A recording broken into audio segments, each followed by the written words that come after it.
بسم اللہ الرحمن الرحیم۔ شروع کرتا ہوں اللہ کے پاک نام سے جو بہت بڑا مہربان نہایت رحم والا ہے۔ دوستوں، بہنوں، بھائیوں، بزرگوں، السلام علیکم۔ اللہ تعالیٰ کے فضل و کرم سے آج ہم بیان نمبر 8 بیان کر رہے ہیں۔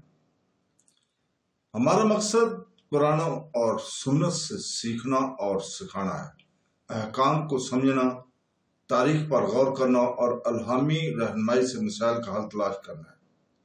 اللہ تعالیٰ ہمارے اس بیان کو مفید اور تمام دلوں کے لیے نور کا ذریعہ بنائے۔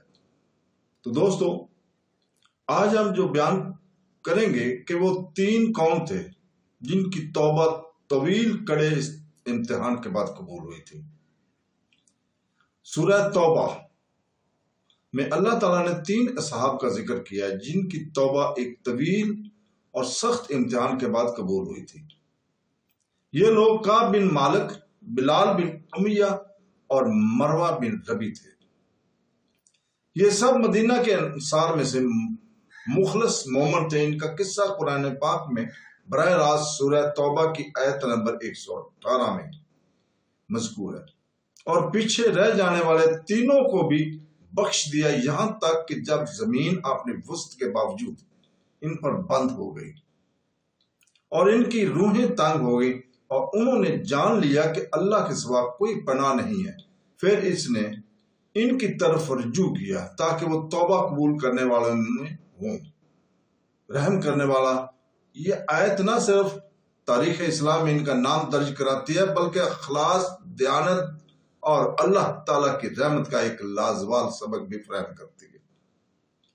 یہ واقعہ ہجرت کے 9ویں سال تبوک کے مہم کے دوران پیش آیا، جو مسلمانوں کو درپیش سب سے مشکل مہمات میں سے ایک تھی۔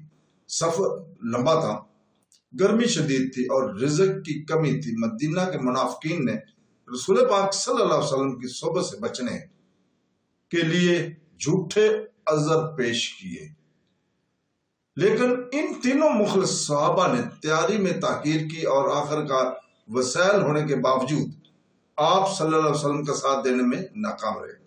جب رسول پاک صلی اللہ علیہ وسلم مہم سے واپس آئے تو پیچھے رہ جانے والے من گھڑت دلائل نے کر آپ کے پاس آئے، تاہم ان تینوں آدمیوں نے جھوٹ نہیں بولا، انہوں نے اپنی غفلت کا کھلے عام اعتراف کیا۔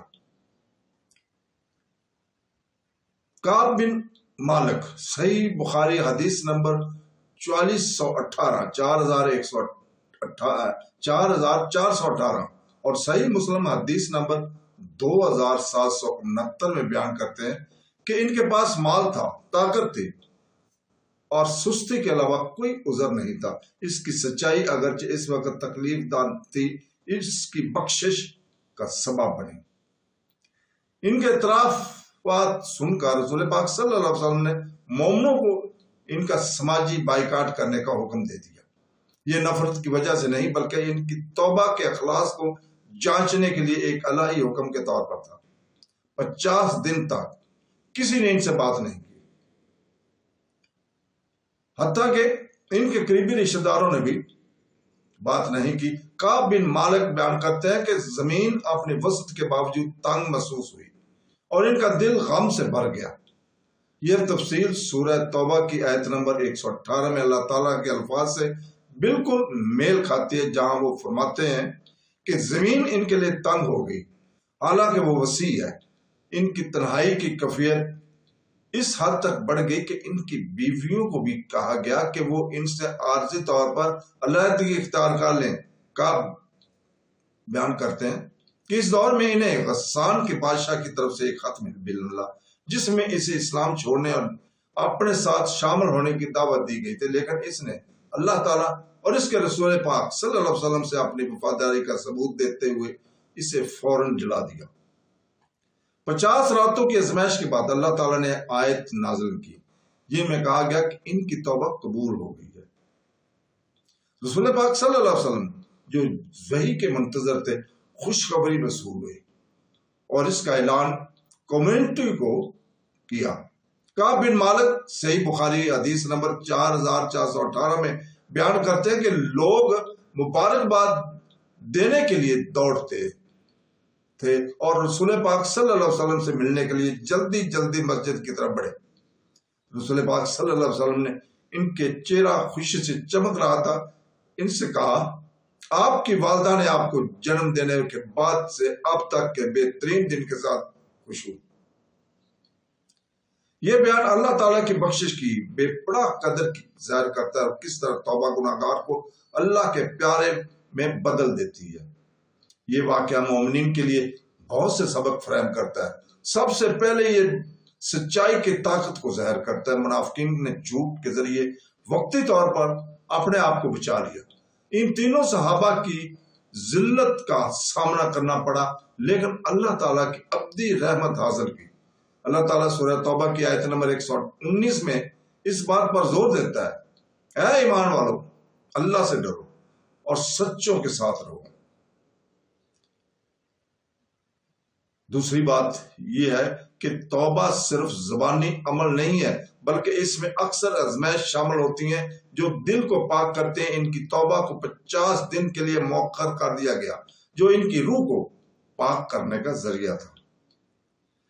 تیسرا، یہ اللہ تعالیٰ کی بے پناہ رحمت کو نمایاں کرتا ہے۔ جہاز سے پیچھے رہنے کے ان کی سنگین غلطی کے باوجود اللہ تعالیٰ نے ان کی ایمانداری اور گہری ندامت کی وجہ سے انہیں معاف کر دیا۔ یہ ابن ماجہ حدیث نمبر 4251 کی حدیث سے مطابقت رکھتا ہے، جہاں فرمایا گیا تمام نبی آدم گناہ کرتے ہیں اور گناہ کرنے والوں میں سب سے بہتر وہ ہے جو توبہ کرے۔ آخر میں یہ ثابت ہوتا ہے کہ گناہ کتنے ہی باری کیوں نہ ہوں، اخلاص کے ساتھ لوٹنے والوں کے لیے اللہ تعالیٰ کی بخشش کا دروازہ کھلا رہتا ہے۔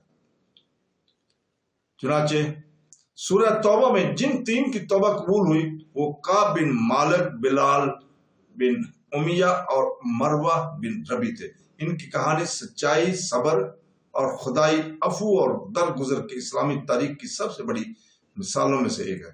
یہ ایک یاد دہانی کے طور پر کھڑا ہے کہ یہاں تک کہ جب دنیا تنگی محسوس کرے اور محسوس دل پر حاوی ہو جائے، اخلاص اور ایمانداری کے ساتھ اللہ تعالیٰ کی طرف رجوع کرنا رحمت اور راحت کا باعث بنتا ہے۔